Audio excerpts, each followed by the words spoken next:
Hello students. पिछले video में हम लोगों ने बात की थी नेशनल इनकम के मेथड्स के बारे में और नेशनल इनकम की डेफिनेशन के बारे में और नेशनल इनकम के कंसेप्ट्स के बारे में। नेशनल इनकम की डेफिनेशन के बारे में जो हम लोगों ने बात की थी वो ये थी कि नेशनल इनकम जो एक देश में उत्पादित सभी वस्तुओं का, एक साल में उत्पादित सभी वस्तुओं का बिना दूरीकरण किए हुए जो मौद्रिक मूल्य होता है प्लस जो नेट इनकम फ्रॉम अब्रॉड होता है उसे हम नेशनल इनकम कहते हैं। ये बात हम लोगों ने मोटे तौर पर उस डेफिनेशन में देखी थी। इसके बाद में हमने आपको एक डायग्राम बनाकर ये भी बताया था कि किस तरह से जितने का प्रोडक्शन होता है किसी इकोनॉमी में, उस इकोनॉमी में उतने के ही बराबर वेरियस फैक्टर्स ऑफ प्रोडक्शन जो लगे होते हैं प्रोडक्शन करने में, उनकी इनकम होती है। और उसके बाद में वो जो इनकम होती है वो इनकम के दो हिस्से हो जाते हैं। यानी इनकम जो किसी व्यक्ति की होती है या तो वो उसे कंजम्पशन पर खर्च कर देता है और या उसे सेव कर लेता है। अगर वो कंजम्पशन पर खर्च कर देता है तो वो खर्च होकर फिर मार्केट में आ जाता है और वो कंजम्पशन गुड्स की डिमांड को क्रिएट करता है, और जो सेव हो जाता है वो सेव होकर फिर वापस में इन्वेस्टमेंट गुड्स के तौर पर डिमांड करता हुआ मार्केट में आता है। यानी सेविंग जो है वो इन्वेस्ट हो जाती है और जो इन्वेस्ट होती है वो इन्वेस्टमेंट गुड्स की डिमांड करती है। तो यानी कि जितने की इनकम होती है उतने के ही बराबर खर्च हो जाता है, चाहे कंजम्पशन गुड्स की डिमांड के तौर पर हो और चाहे वो इन्वेस्टमेंट गुड्स की डिमांड। तो यानी कि अब ये पता चला हमें कि जितने का प्रोडक्शन हुआ उतने के ही बराबर इनकम हुई और जितने के बराबर इनकम हुई उतने के ही बराबर एक्सपेंडिचर हो गया, और जो एक्सपेंडिचर हुआ और फिर वो वापस उतने के ही बराबर प्रोडक्शन को क्रिएट करेगा। तो इस तरह से ये हो गया कि जितने का प्रोडक्शन होगा उतने की ही इनकम होगी और उतने का ही एक्सपेंडिचर होगा। इसलिए नेशनल इनकम हम लोग तीन मेथड से कैलकुलेट कर सकते हैं। या तो जितना भी प्रोडक्शन है उसको हमने जोड़ लिया तो हमको प्रोडक्ट मेथड से और वैल्यू एडेड मेथड से हमको नेशनल इनकम पता चल जाता है। जितनी इनकम हो वो सब हम जोड़ लें तो हमें इनकम मेथड से पता चलेगा नेशनल इनकम, और अगर सारा एक्सपेंडिचर जोड़ लें तो वो एक्सपेंडिचर मेथड से पता चलेगा। लेकिन अभी हम लोगों ने इस पर सिर्फ बात की थी प्रोडक्ट मेथड पर, और बाकी इनकम और एक्सपेंडिचर मेथड को अभी हम लोग होल्ड पे रख दिए थे। इसके बीच में हमने एक बात और पिछले वीडियो में की थी कि कंसेप्ट ऑफ नेशनल इनकम क्या है। वो कंसेप्ट, ये तीन कंसेप्ट हमने आपको पिछले वीडियो में बताए थे। पहला कंसेप्ट था नेशनल एंड डोमेस्टिक का, यानी नेशनल और डोमेस्टिक में किस चीज का फर्क होता है। अब ये नेशनल हो सकता है कि नेशनल जीएनपी यानी ग्रॉस नेशनल प्रोडक्ट हो या नेट नेशनल प्रोडक्ट हो, और डोमेस्टिक से मतलब जीडीपी यानी ग्रॉस डोमेस्टिक प्रोडक्ट हो या एनडीपी यानी नेट डोमेस्टिक प्रोडक्ट हो। तो यानी कि जो नेशनल और डोमेस्टिक प्रोडक्ट हैं उनमें फर्क किस चीज का होता है, उनमें फर्क होता है नेट इनकम फ्रॉम अब्रॉड का। यानी जीएनपी में नेट इनकम फ्रॉम अब्रॉड जुड़ी हुई होती है जबकि जीडीपी में नेट इनकम फ्रॉम अब्रॉड जुड़ी हुई नहीं। दूसरा कंसेप्ट था ग्रॉस और नेट का। ग्रॉस जिसे हम कहते हैं जीएनपी यानी ग्रॉस नेशनल प्रोडक्ट या जीडीपी ग्रॉस डोमेस्टिक प्रोडक्ट, और दूसरा नेट का मतलब हो गया एनएनपी यानी नेट नेशनल प्रोडक्ट या नेट डोमेस्टिक प्रोडक्ट। तो ग्रॉस और नेट में जो फर्क होता है वो काहे का होता है, वो डेप्रिसिएशन का होता है। दूसरा कंसेप्ट हम लोगों ने देखा था। तीसरा मार्केट प्राइस और फैक्टर कॉस्ट। मार्केट प्राइस क्या होती है और फैक्टर कॉस्ट क्या होता है। मार्केट प्राइस और फैक्टर कॉस्ट में डिफरेंस काहे का होता है, नेट इनडायरेक्ट टैक्सेस का होता है। यानी मार्केट प्राइस में नेट इनडायरेक्ट टैक्सेस जुड़े होते हैं जबकि फैक्टर कॉस्ट में नेट इनडायरेक्ट टैक्सेस जुड़े हुए नहीं होते हैं। नेट इनडायरेक्ट टैक्सेस कैसे निकलता है, वो निकलता है इनडायरेक्ट टैक्सेस माइनस सब्सिडीज। यानी सरकार हमको से कुछ इनडायरेक्ट टैक्सेस के तौर पर लेती है लेकिन कुछ हमको वो सब्सिडीज के तौर पर देती भी है। तो अब क्या हुआ कि जो वो हमसे लेती है, यानी हमसे टैक्स इनडायरेक्ट टैक्स लिया 1000 रुपए और हमको सब्सिडी के तौर पर उसने 2500 वापस किया, तो नेट इनडायरेक्ट टैक्सेस कितने का हो गया, 1000 माइनस 250 इज इक्वल टू 750। तो ये हो गया हमारा नेट इनडायरेक्ट टैक्सेस। ये बात हम लोगों ने पिछले टर्म पर की थी और हमने कहा था कि नेक्स्ट वीडियो में हम लोग बात करेंगे न्यूमेरिकल क्वेश्चंस की। तो आज हम लोग एक बहुत सिंपल से कुछ कंसेप्चुअल जो प्रॉब्लम्स हैं सिर्फ हम वो लेंगे। अभी हम इनकम मेथड और एक्सपेंडिचर मेथड की प्रॉब्लम्स नहीं लेंगे, बल्कि हम सिर्फ नेशनल इनकम के जो कंसेप्ट हैं ये इन तीन कंसेप्ट से रिलेटेड सिर्फ न्यूमेरिकल प्रॉब्लम लेंगे, जिसे कंसेप्चुअल प्रॉब्लम्स हम लोग कहते हैं। और वो कंसेप्चुअल प्रॉब्लम्स हम लोग यहां ले रहे हैं। इसमें एक प्रॉब्लम ये हमको दी हुई है जिसमें हमको जीएनपी एट मार्केट प्राइस दिया है 92503 और नेट इनकम फ्रॉम अब्रॉड दी हुई है -301, डेप्रिसिएशन दिया हुआ है 6699, नेट इनडायरेक्ट टैक्सेस दिए हुए हैं 18576 और इसके बाद हमसे कहा गया है कि आप कैलकुलेट कीजिए GNP at factor cost, NNP at factor cost, NDP at factor cost और एनडीपी एट मार्केट प्राइस। जब आपको इस तरह से अलग अलग कर दे दिया जाए कि आप ये आइटम्स कैलकुलेट कीजिए तो कोई प्रॉब्लम नहीं है, बहुत आसान हो जाती हैं चीजें। अब इसमें सबसे पहले हमको क्या कैलकुलेट करना है, जीएनपी एट फैक्टर कॉस्ट। अब जीएनपी एट फैक्टर कॉस्ट अगर हमको कैलकुलेट करना है तो जीएनपी एट फैक्टर कॉस्ट हम लोग कैलकुलेट करें।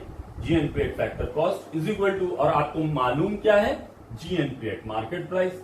जीएनपी एट मार्केट प्राइस आपको पता है, तो आप फैक्टर कॉस्ट आपको जीएनपी इधर भी है, जीएनपी इधर भी है, यहां आपको पता करना है फैक्टर कॉस्ट, जबकि आपको मालूम है मार्केट प्राइस। तो फैक्टर कॉस्ट और मार्केट प्राइस में क्या डिफरेंस होता है, ये यहां देखिए कंसेप्ट में हमने लिखा हुआ है। मार्केट प्राइस और फैक्टर कॉस्ट में डिफरेंस काहे का होता है, डिफरेंस होता है नेट इनडायरेक्ट टैक्सेस का। यानी फैक्टर कॉस्ट और मार्केट प्राइस है, अगर मार्केट प्राइस से हम नेट इनडायरेक्ट टैक्सेस घटा दें, नेट इनडायरेक्ट टैक्सेस घटा दें तो हमको फैक्टर कॉस्ट पता चल जाएगा।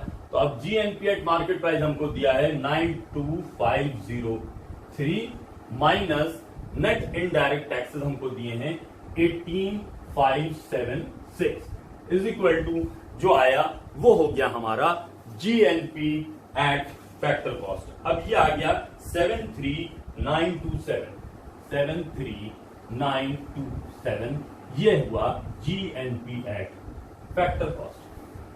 बहुत आसान था। दूसरा इसी तरीके से अगर हमसे कहा जाए, दूसरा कहा गया है NNP at factor cost calculate कीजिए। तो अब एनएनपी एट फैक्टर कॉस्ट हम कैलकुलेट कर लें। NNP at factor cost calculate करना है और आपने अभी अभी जीएनपी एट फैक्टर कॉस्ट पता किया है, तो अब आपको जीएनपी एट फैक्टर कॉस्ट आपको मालूम है।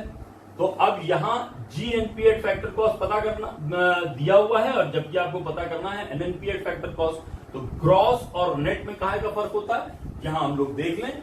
यहां देखिए आप, ये ग्रॉस और नेट में जो फर्क है वो काहे का है, वो है डेप्रिसिएशन का। यानी ग्रॉस में से अगर हम डेप्रिसिएशन घटा देंगे तो हमको नेट मिल जाएगा।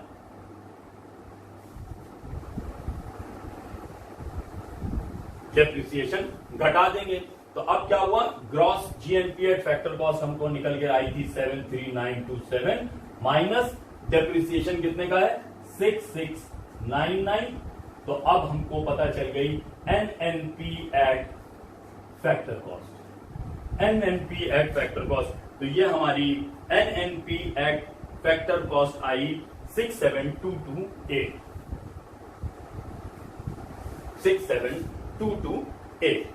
अब तीसरी चीज हमसे क्या कही है पता करने को, एनडीपी एट फैक्टर कॉस्ट। तो अब हम लोग यहां NDP at factor cost calculate कर लें। NDP at factor cost calculate करने के लिए NDP at factor cost is equal to, आपको पता चल गई है NNP at factor cost. NNP at factor cost आपको पता चल गई। अब यहां क्या है, ये डोमेस्टिक आपको पता करना है और नेशनल आपको दी हुई है। तो डोमेस्टिक और नेशनल में काहे का फर्क होता है, नेट इनकम फ्रॉम अब्रॉड का होता है। यानी डोमेस्टिक पता करने के लिए नेशनल में से नेट इनकम फ्रॉम अब्रॉड घटा दिया जाएगा। यहां नेट इनकम फ्रॉम अब्रॉड घटा दीजिए तो ये आ गया एनएनपी एट फैक्टर कॉस्ट आया था 67228 minus net income from abroad कितने का है -301 का। ये माइनस माइनस है तो प्लस हो जाएंगे और ये हो गया एनडीपी एट फैक्टर कॉस्ट, ये आ गया हमारा 67529, 67529। और लास्ट वन जो हमें कैलकुलेट करना है वो क्या, एनडीपी एट मार्केट प्राइस। तो अब ये हम कैलकुलेट कर लें एनडीपी एट मार्केट प्राइस। आपको पता चल चुका है एनडीपी एट फैक्टर कॉस्ट, ये आसान हो गया है। NDP at factor cost, factor cost और मार्केट प्राइस में डिफरेंस का है आपको पता है। मार्केट प्राइस और फैक्टर कॉस्ट में डिफरेंस नेट इनडायरेक्ट टैक्सेस का है। नेट इनडायरेक्ट टैक्सेस ये आपको दिए हुए हैं, तो मार्केट प्राइस पता करने के लिए फैक्टर कॉस्ट में नेट इनडायरेक्ट टैक्सेस जोड़ दिए जाएंगे। नेट इनडायरेक्ट टैक्सेस जोड़ दीजिए, तो अब आ गया ये एनडीपी एट फैक्टर कॉस्ट आया था आपका 67529 प्लस नेट इनडायरेक्ट टैक्सेस हैं 18576 इज इक्वल टू ये आ गया हमारा 86105। ये आ गया एनडीपी एट मार्केट प्राइस। तो इस तरह से ये एक छोटा सा एग्जाम्पल दिया हुआ था कंसेप्ट का, तो उस तरह से हम लोगों ने इसके कंसेप्ट लगा दिए। लेकिन सवाल इतना आसान भी नहीं होगा। एक और प्रॉब्लम हम लोग देखते हैं जिसमें हमसे इस तरह से अलग अलग सब कैलकुलेट करने को ना दिए हुए हों, तो किस तरह की होगी प्रॉब्लम, इसको हम लोग देखते हैं। एक नई प्रॉब्लम लेते हैं।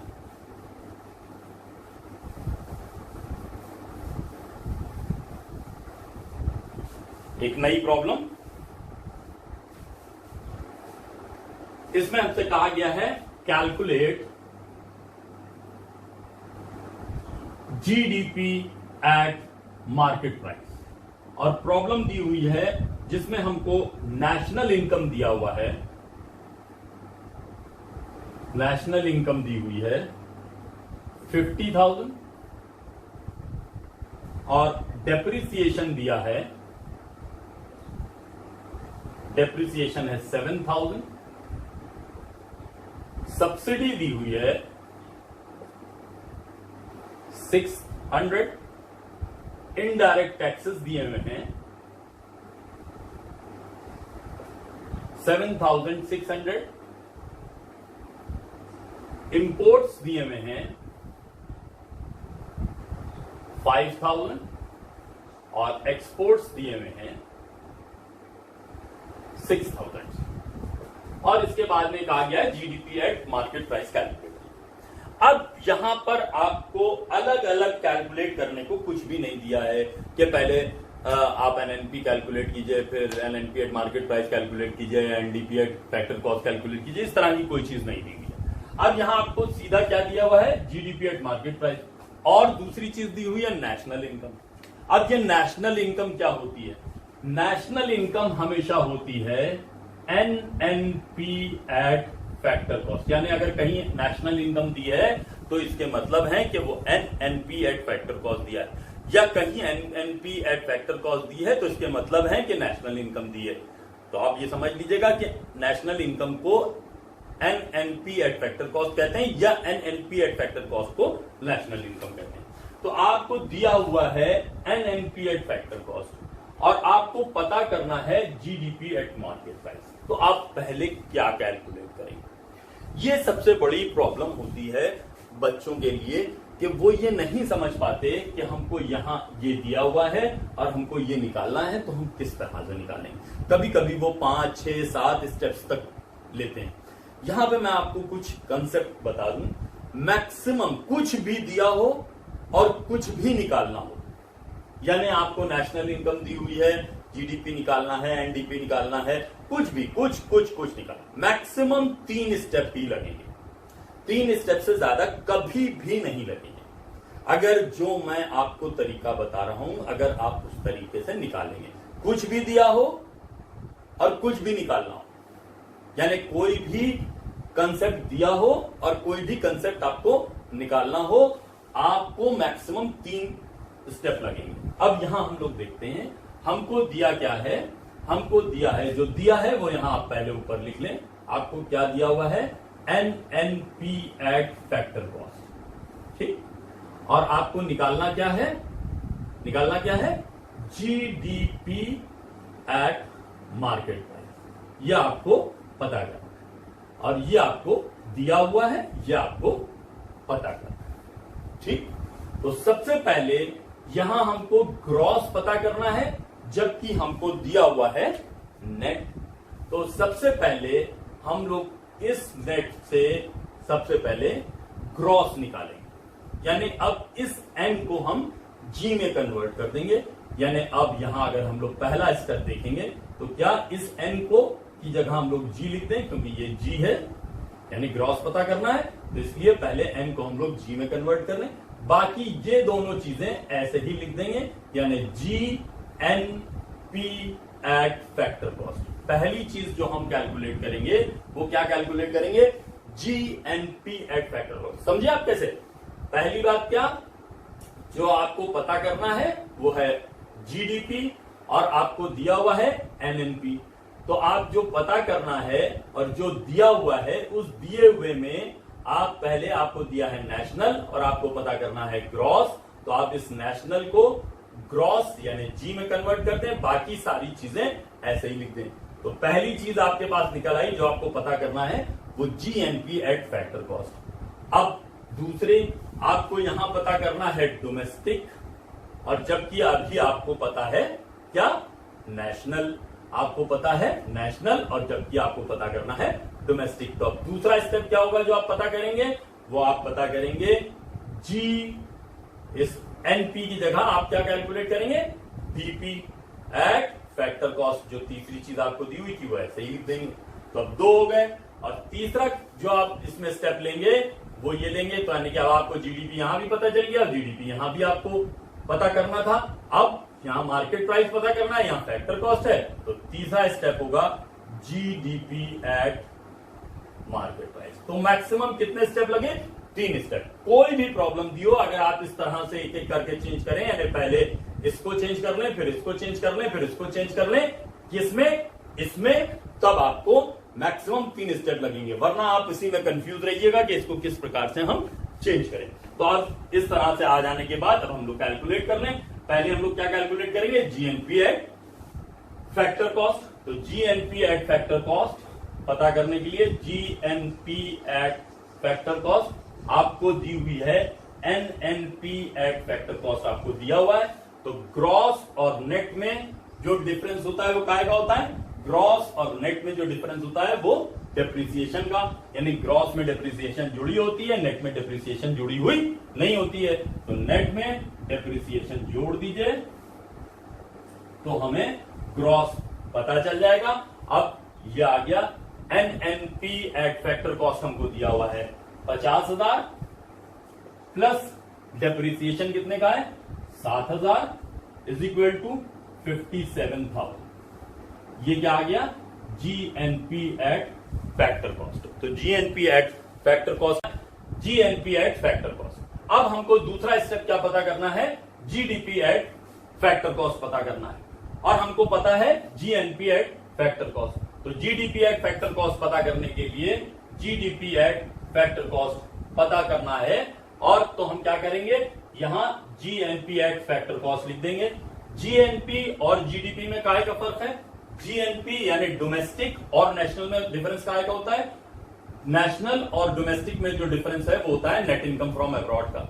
यानी नेशनल में नेट इनकम फ्रॉम अब्रॉड जुड़ी हुई होती है, जबकि डोमेस्टिक पता करने के लिए नेशनल में से नेट इनकम फ्रॉम अब्रॉड घटा देंगे, minus net income from abroad घटा दी जाएगी। अब ये नेट इनकम फ्रॉम अब्रॉड हम घटाएंगे तो नेट इनकम फ्रॉम अब्रॉड कैसे आती है, ये होती है एक्सपोर्ट माइनस इंपोर्ट्स। तो अब यहां हमारी आई है GNP at factor cost 57,000 minus export कितने के हैं, एक्सपोर्ट्स हैं 6,000 माइनस इंपोर्ट है 5,000 is equal to 57,000 minus 1,000 is equal to 56,000। ये क्या आ गई हमारी जीडीपी एट फैक्टर कॉस्ट, ये आ गई हमारी जीडीपी एट फैक्टर कॉस्ट 56,000। तीसरा जो चीज हमको पता क्या करनी है फाइनली, वो हमें पता करनी है जीडीपी एट मार्केट प्राइस। ये तीसरा हमारा जो निकल के आया था जो हमें पता करना है जीडीपी एट मार्केट प्राइस। तो जीडीपी एट मार्केट प्राइस पता करने के लिए जीडीपी एट मार्केट प्राइस पता करेंगे और हमको क्या दिया हुआ है, हमको दिया है जीडीपी एट फैक्टर कॉस्ट। यहां पर हम लोग इसे पता कर लेते हैं, ये ज्यादा बेहतर जगह है, यहां हम लोग पता कर लेते हैं। ये हमको दिया हुआ है जीडीपी एट मार्केट प्राइस पता करना है, जबकि हमारी GDP at factor cost calculate होकर कितनी आई है, ये आई है 56,000। तो मार्केट प्राइस और फैक्टर कॉस्ट में जो डिफरेंस होता है वो क्या है, ये है मार्केट प्राइस और ये फैक्टर कॉस्ट। इसमें डिफरेंस जो होता है वो काहे का होता है, नेट इनडायरेक्ट टैक्सेस का। यहां इनडायरेक्ट टैक्सेस और सब्सिडीज आपको दी हुई है, तो अब यहां पर क्या करेंगे, नेट इनडायरेक्ट टैक्सेस कैलकुलेट कर लेंगे। ये होता है जीडीपी एट फैक्टर कॉस्ट और मार्केट प्राइस, तो फैक्टर कॉस्ट में प्लस नेट इनडायरेक्ट टैक्सेस जोड़ दिए जाएंगे, टैक्सेस जोड़ देंगे। ये नेट इनडायरेक्ट टैक्सेस क्या होंगे, इनडायरेक्ट टैक्सेस माइनस सब्सिडीज। ठीक, अब यहां आ जाइए, ये GDP at factor cost, GDP at factor cost आपका निकल के आया था 556,000 प्लस नेट इनडायरेक्ट टैक्सेस कितने के हैं, नेट इनडायरेक्ट टैक्सेस जो हैं वो हैं 7,000 के। ये कैसे निकले, 7,600 माइनस 600 सब्सिडीज। इनडायरेक्ट टैक्सेस है 7,600 और सब्सिडीज कितने की है, 600 की। तो 7,600 माइनस 600 इज इक्वल टू 7,000। तो अब जीडीपी एट मार्केट प्राइस हमारा आ गया 56,000 प्लस 7,000 इज इक्वल टू 63,000। इस तरह से हम लोगों ने कंसेप्चुअल सवाल लगाए और कंसेप्चुअल सवाल में इस तरह से हमने देखा कि अगर हमको अलग अलग आइटम्स कैलकुलेट करने को दे दिए हों, कंसेप्ट कैलकुलेट करने को सवाल में अलग अलग दिए हों, तो बहुत आसान होता है, जैसे जैसे स्टेप दिया होगा उस तरह से हम निकाल देंगे। लेकिन अगर हमको डायरेक्ट अलग अलग कैलकुलेट ना करना हो, बल्कि हमको जैसे यहां नेशनल इनकम दिया है और कहा गया GDP at market price calculate कीजिए, तो उसको कन्वर्ट करने के लिए इसको फॉलो करेंगे तो कंफ्यूजन कम होगा और इस तरह से बहुत आसानी से आप कंसेप्ट्स को समझ भी लेंगे और सवाल या प्रॉब्लम्स को हल भी कर लेंगे। नेक्स्ट वीडियो में हम लोग बात करेंगे नेशनल इनकम कैलकुलेट करने की।